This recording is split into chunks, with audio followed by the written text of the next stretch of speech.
American culture at large ignores the emotional health of the dying. Strangely enough, health services are over-medicalized.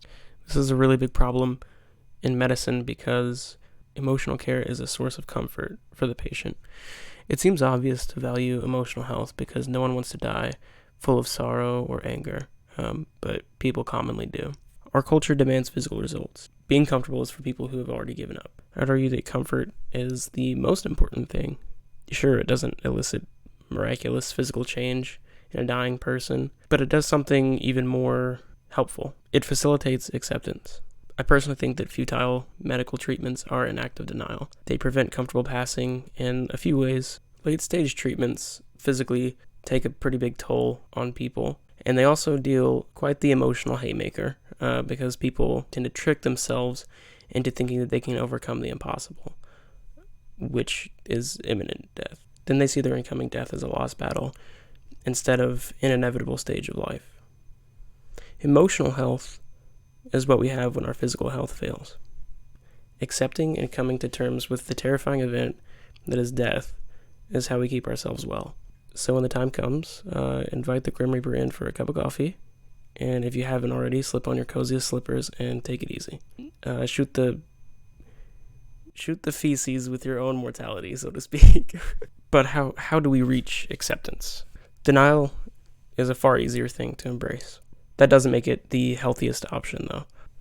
Because when you deny death, when you don't allow it to come in, and the time finally comes to die, it may feel more strange and more surprising, more intrusive, more devastating. By unconsciously convincing oneself that they won't die, they needlessly complicate their own deaths. Now, terminally ill people should be relaxing towards the end, but for people that are wrapped up in denial, it's pretty common for them to have Hail Mary surgeries right before they die. Of course, there's nothing that can be done. These are the futile medical treatments that I was talking about earlier. So how does a dying individual achieve comfort and acceptance of the end? Well, one way is through writing. In The Connection Between Art, Healing, and Public Health, Heather Stuckey said, "The idea that creative expression can make a powerful contribution to the healing process has been embraced in many different cultures. Throughout recorded history, people have used pictures, stories, dances, and chants as healing rituals." In this article, Stuckey goes over the different ways that writing can heal a person, whether it be emotionally or actually physically. Some people's conditions actually get a little bit better after doing expressive writing therapy, but obviously writing doesn't regularly create medical miracles. Stuckey says, "There is little doubt that writing has positive consequences, and self-report studies suggest that writing about upsetting experiences produces long-term improvements in mood and health. Journaling, poetry, and storytelling are all a vehicle on which we can load our tragedy. It eases us while simultaneously cultivating a greater sense of ourselves." Robert Carroll works in the psychiatry department at UCLA and has focused on the role of poetry therapy in palliative care, but moreover, he underscores how important the practice of expressive writing is to the dying. In his article titled "Finding the Words to Say It, The Healing Power of Poetry," he says, "Our voices are saturated with who we are, embodied in the rhythms, tonal variations, associations, images, and other somatosensory metaphors, in addition to the content meaning of the words. Our voices are embodiments of ourselves, whether written or spoken.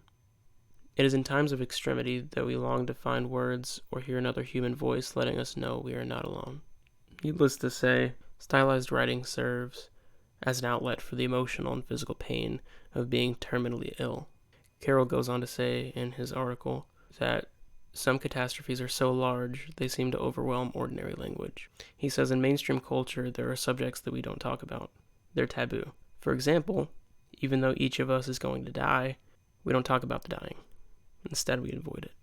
When someone approaches the end of their life, dignity becomes more important than ever, because from dignity blossoms security. But in our culture, there are impediments to feeling dignified while simultaneously being terminally ill. American culture has a steep overvalue on independence. It's why socialism doesn't interest Americans, and it's why we die like poorly. That's why we die poorly.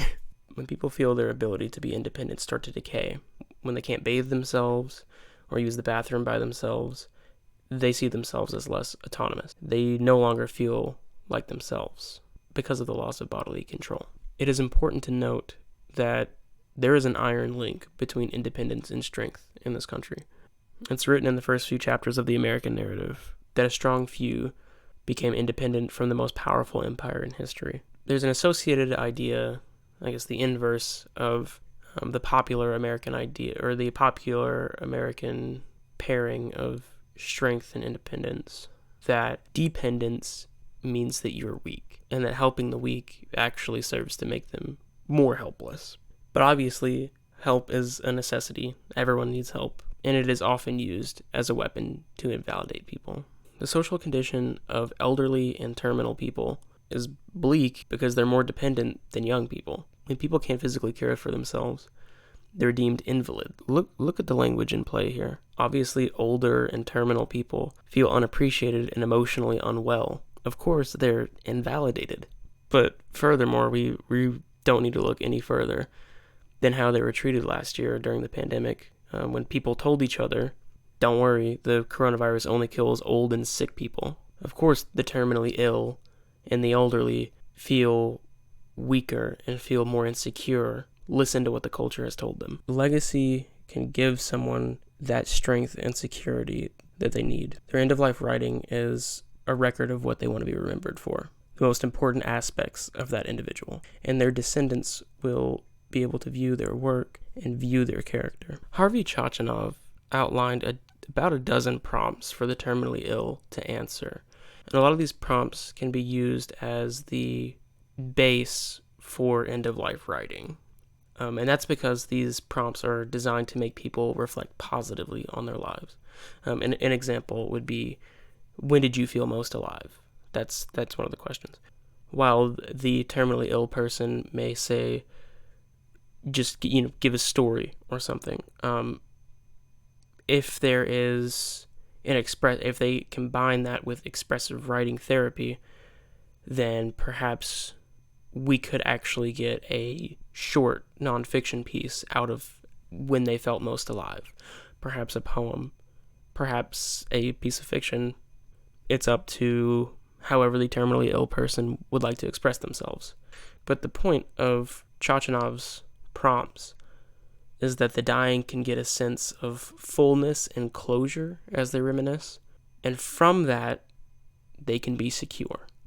The prompts, combined with the expressive writing, may inspire the terminally ill to feel that their life is soon to be complete upon death, rather than their life is soon to be taken away, as popular verbiage would have them think.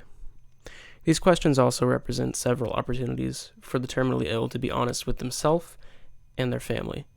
Through retrospection, they can retrace the steps of their lives and punctuate their life with this final act of honesty.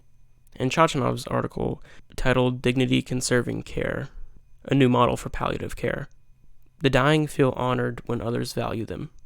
So leaving behind a journal or a collection of poems or a compilation of letters is a way to leave a legacy.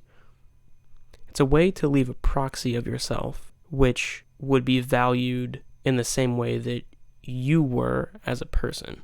It's a permanent piece of you that others can cherish.